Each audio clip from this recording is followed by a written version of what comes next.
Hi, I'm Dr. Dan Shapiro. I'm a plastic surgeon certified by the American Board of Plastic Surgery.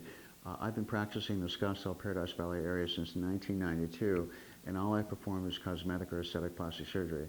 One of my favorite procedures is a rhinoplasty, and a very common question that I have posed to me is, where do I take cartilage? What part of the body does cartilage come for any kind of grafts that I need to perform, if I need to perform on the rhinoplasty itself?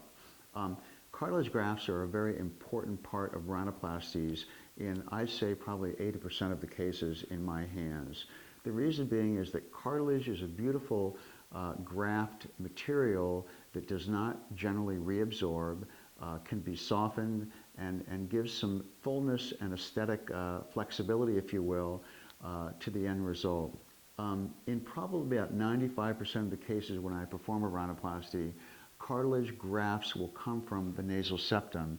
And if you put your finger in your nose and don't have anybody look at you when you're doing this, you can actually feel the septum in between the nostrils.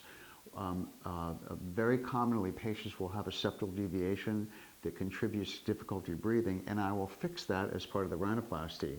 At the same time, I will take out that cartilage that is deviated and use that for cartilage grafts. Almost always, I will put what we call a columellar strut graft in, and that goes along the base of the nose. You don't see it, but that allows me to give good support to the nose and allows me to place the graft in midline to work around that, if you will. That enables me to do whatever I want to your nose, and it will maintain projection and a long-lasting aesthetic result. In some patients that may have had a previous septoplasty, may have had cocaine abuse or something like that, where they don't have adequate septal cartilage, in the vast majority of cases, I will take cartilage from the back of the ear for grafts, generally for the tip of the nose. Patients, in 22 years, I've never had a problem with ear grafts. I've never had anybody complain about any visible scars, and people generally don't even notice that I performed at graft donor site. Why do I take cartilage grafts? Well, these grafts are very important in order to provide a beautiful tip in many cases, especially in cases where I do big modifications to the nasal dorsum, or I take down some of the fullness of a bulbous tip. We want to give you some beautiful tip projection and tip definition. So many patients want, quote unquote, a model's kind of nose, and many times I will use a bit of that tip cartilage, a bit of that septal cartilage to perform a tip graft. But overall, it is incredibly rare for me to have to take any cartilage from the rib. I don't remember in the last 10 years that I've had to do that. So the answer to the question is, most commonly cartilage comes from the nasal septum.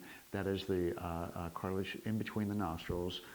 You don't know that I've done it, you don't miss it, and generally patients breathe better after it. But again, the best way to get an idea whether you will need a cartilage graft is come in with for a rhinoplasty consultation. Come in with photographs of noses that you like, because I like to see what your taste is, because that's the most important thing to me. I like to image your photos. We like to compare our two views and come up with a shared common vision, and that enables me to have almost a zero revision rate in my hands. Thank you very much.